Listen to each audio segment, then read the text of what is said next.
de los Santos, Daniel Lara y Miguel Solano.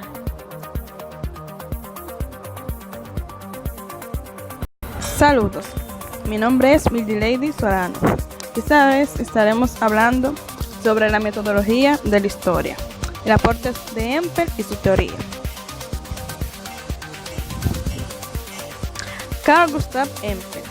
La filosofía de Carl Gustav Hempel se halló en sus orígenes estrechamente vinculada al neopositivismo y positivismo lógico, corriente que desde principios del siglo XX trató de identificar y deducir la actividad filosófica a la cuestión de la epistemología, filosofía de la ciencia, y constituir de esta forma una metaciencia. Tal tendencia partía como heredera del positivismo, de los presupuestos filosóficos del empirismo. De hecho, se le ha denominado también empirismo lógico. Se considera el lenguaje como una convención y se plantea entre los objetivos principales del análisis del proceso metódico, a través del cual se descubren las leyes, por ejemplo, principios naturales, que explican científicamente los fenómenos naturales y sociales. La teoría de Hempel y la epistemología. La filosofía de la ciencia tiene dos objetivos: prescribir los procedimientos que deben utilizarse si se pretende formular proposiciones verdaderas sobre fenómenos empíricos que penetren por debajo de sus apariencias superficiales, y, por otra parte, descubrir los procedimientos que utilizan los investigadores y científicos en ejercicio. La crítica epistemológica consiste en comparar información aportada por la actividad de los últimos principios derivados de los primeros.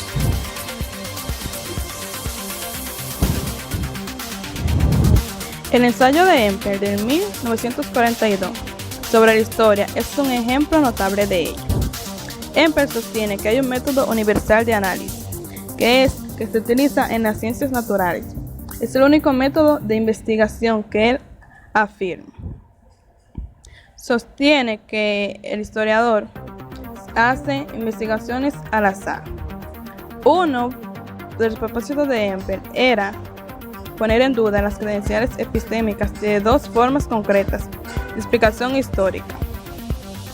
El análisis de Hempel sobre la epistemología de la ciencia tiene como objetivo destacar la importancia de las leyes generales. A veces se centra en el descubrimiento de estas leyes y a veces en el uso de leyes ya establecidas para aportar explicaciones de acontecimientos concretos.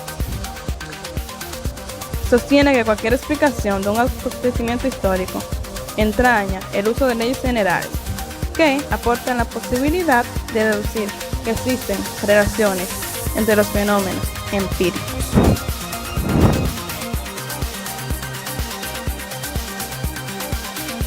Bien, mi nombre es Daniel Lara y en esta ocasión les voy a estar hablando sobre los acontecimientos históricos y leyes sociales.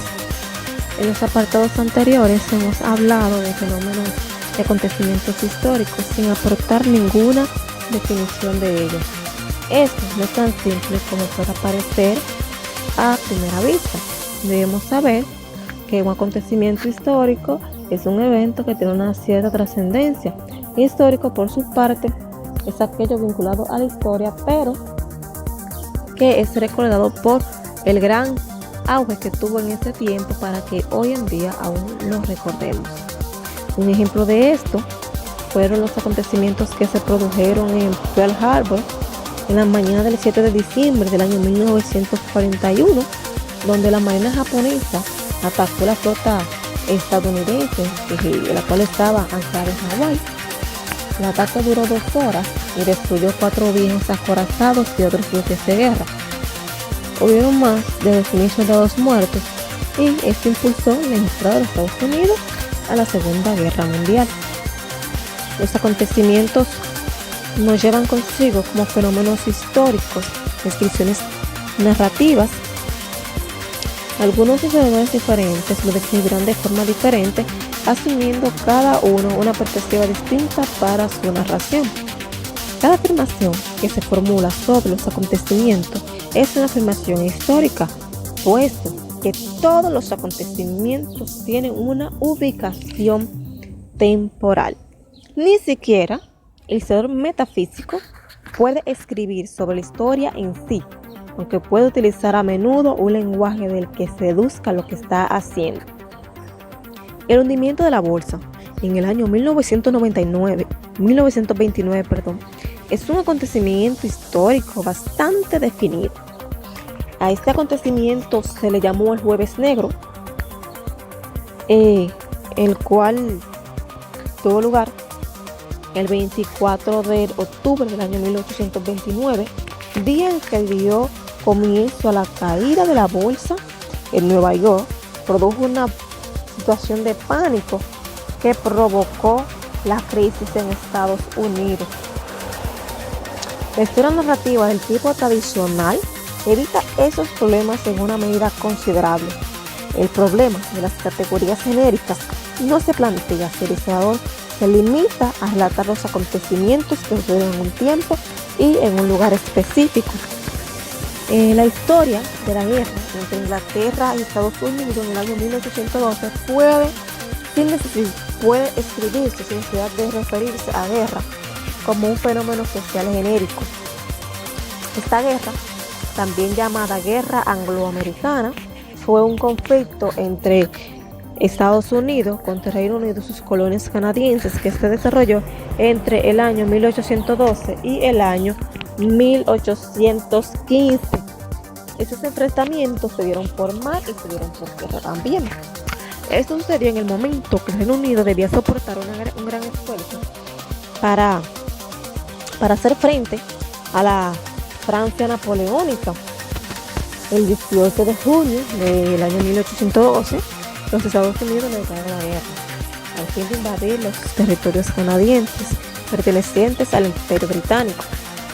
Estos territorios habían sido poblados de 40 años por angloparlantes. Entre otras causas están la restricción del comercio impuesta por el Reino Unido a causa de la guerra de Europa contra Francia, pero su foco principal serían los acontecimientos políticos de los Estados Unidos, Inglaterra y las colonias de Canadá. Los defensores de la historia narrativa tradicional nos ponen grandes objeciones a lo primero, pero manifiestan fuertes reservas respecto a la tesis de Hempel sobre la metodología histórica. Para aclarar este asunto es preciso diferenciar la tesis de que existen leyes de la historia como tales de la pretensión mucho más modesta de que hay leyes que los fenómenos sociales que pueden aplicarse al estudio de acontecimientos históricos. La primera de estas posiciones considera que el historiador se dedica a descubrir leyes, mientras que la segunda sostiene que debería utilizar las leyes que ya están establecidas por los científicos sociales. Los historiadores narrativos tradicionales han criticado la historia metafísica tanto como cualquier otro investigador y pocos se desearían defenderla. Incluso versiones más suaves de la idea de las leyes generales de la historia ya conocidas o aguardando que lo descubramos.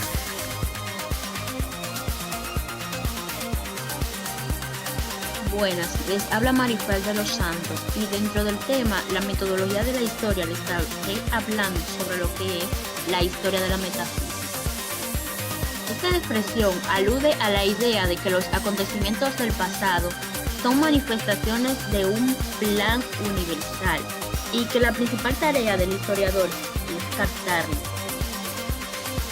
Se trata del modelo de la ley de cobertura, amplificado como si le dijéramos al historiador que establezca las leyes empíricas generales que rigen hechos particulares, como hace Hempel, que sostiene que todos los hechos se hayan regido por una gran ley. Como el presente y el futuro son igual que el pasado, manifestaciones de este plan, el historiador que es capaz de captarlo trasciende las tentativas desdeñables de economistas, sociólogos y otros científicos sociales de analizar las condiciones contemporáneas y valorar sus tendencias. Lo denominó historia de la metafísica ya que Esta aborda hechos históricos de forma metafísica, es decir, considerando su naturaleza esencial más que su apariencia concreta. Eggers. Su principal influencia se debió a su promoción de la idea general de la historia metafísica, más que a su concepción metafísica concreta y a los detalles de su argumentación.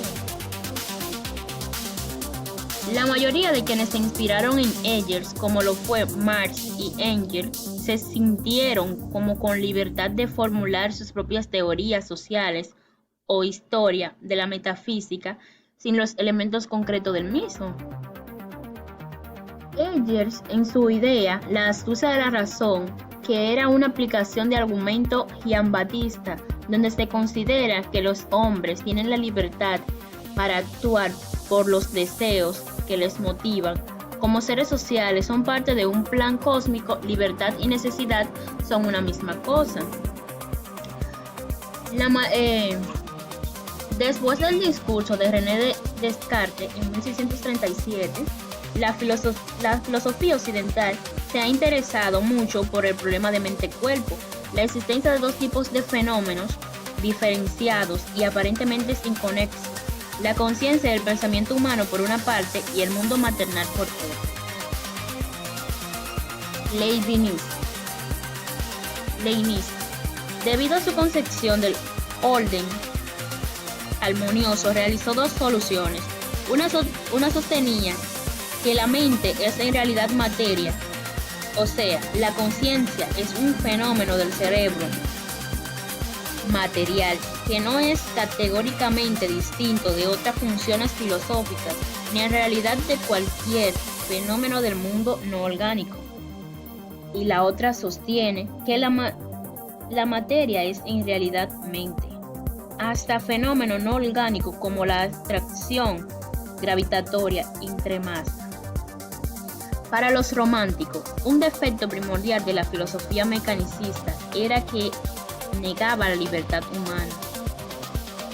Pensaban que el sujeto individual es un miembro de un todo mayor que una sociedad que es en sí misma una entidad orgánica. La doctrina monista del mecanicismo, que considera que los hombres son como la piedra, pues nos resulta más conveniente que el animismo monista, para que se considere que las piedras son como el hombre.